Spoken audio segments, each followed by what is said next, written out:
Alright, welcome back, Hearts of Iron 4 bros. I haven't done that in quite a long time, have I? Welcome to Hearts of Iron 4 A to Z. Today we're playing the almighty Dawn host of Caucasus state. Our capital is Novocherkassk. We're known for three things: horses, and more horses. A breakaway Russian warlord state born after the Great War ended in German victory.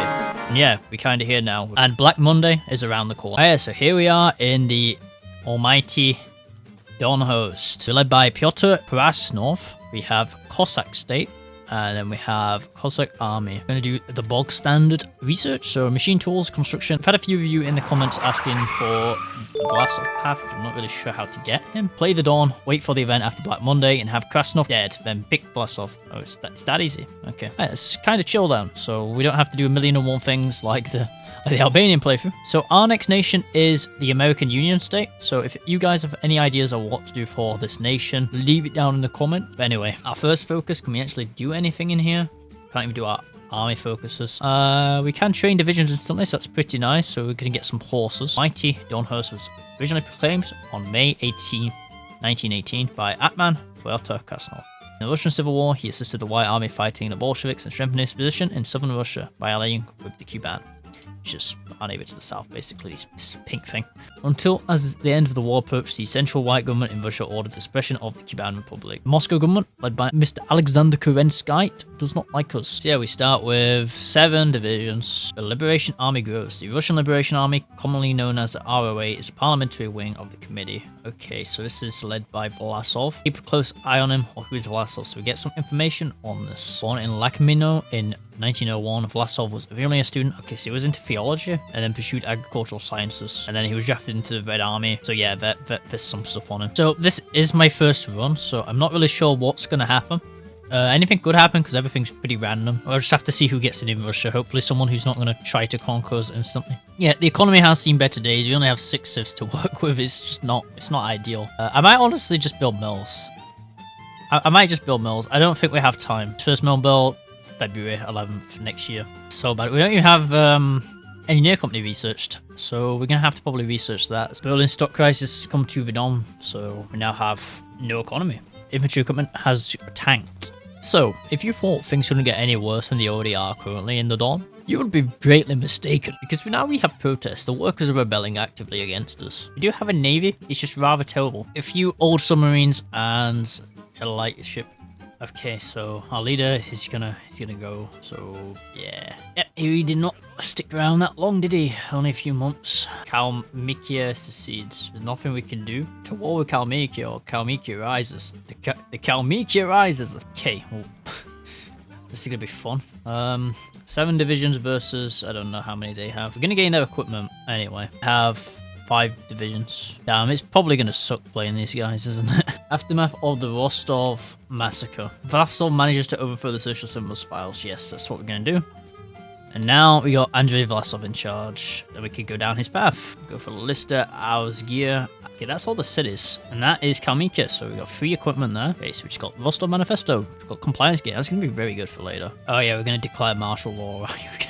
We're going to keep declaring martial law. Deal for autonomy. Let's do it. Kalmykia, we're going to integrate it. I guess we'll go to free trade, so we get more equipment out, get some more factory output. We need way more equipment. Cossack autonomy, deal with the devil. Cavalry's got much better. We've got more speed. We're losing political power though. But anyway, we are going to be declaring martial law. Yep. We've done this in countless videos now, but we're going to declare martial law yet again. Now, there is a problem with this path so far, you may have noticed, but we don't have much manpower exactly, and we also can't get ideological loyalty, because we're not national populist, or we're not totalist. If we can somehow invade the rest of the Caucasus, and then have enough time to build up an army against Russia, that should be good. This is a river line, so this should be very defendable. So, as usual, I would join the Vietnam conflict, and I will join the side of the Germans this time, not the communist Vietnamese. Why did he spawn up here? Reclaim the motherland. I can just declare war on Russia now. You're kidding me? I'm not even ready.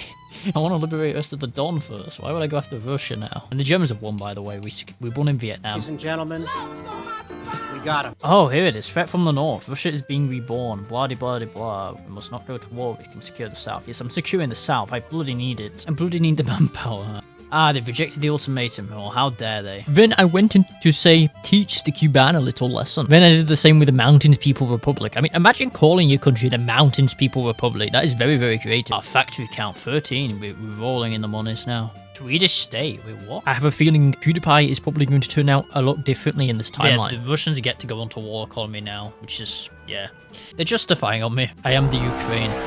I am Ukraine. Ukraine also is free, so Ukraine might end up joining the war later. Actually, they're guaranteed by Germany. Oh no, here it is, the Russian demand. What's that? We never got a letter. What are you on about? We got a letter. Wait, what's that? We never got a demand. What are you on about? We got a demand. I'm not home. I can just hold this for quite some time before.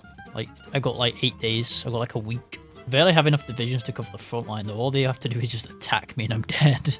I'm Ukraine. I told you I'm Ukraine. More weapons. I need more bullets. Kaiserreich. So I wouldn't be able to sustain the defense on the river line, and I would have to find myself retreating all the way back to my capital in Novotcherkassk. So this place was rather defendable. I have a river line. I built up a tiny bit of fortification, not much, but we have the river line. We got defensives. It gives my horses good chance to entrench themselves, so we can get more defense and hold out against the Russian onslaught.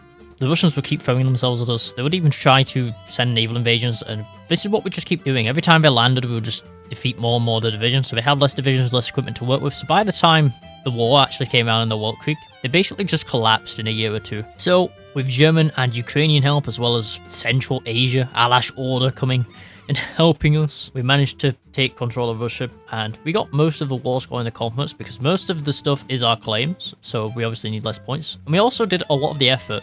By the end of the war, the Russians took 1 million casualties from our nation alone, which is quite a lot. State of Georgia, we integrated. Alright, so now known as the Russian National Republic. So after our civil war ended, our stability has seen better days. It's currently very low, but we have now access to a lot of manpower and a lot of resources and industry, which is all nice. The German Empire was still at war with the Western Front of the communist forces in France, and we would just buy our time now in the east, and we'd first try to declare war on Finland. To further show the power of Vlasov has approached the most unlikely of power bases, a relatively new movement which has grown by leaps and bounds as of late.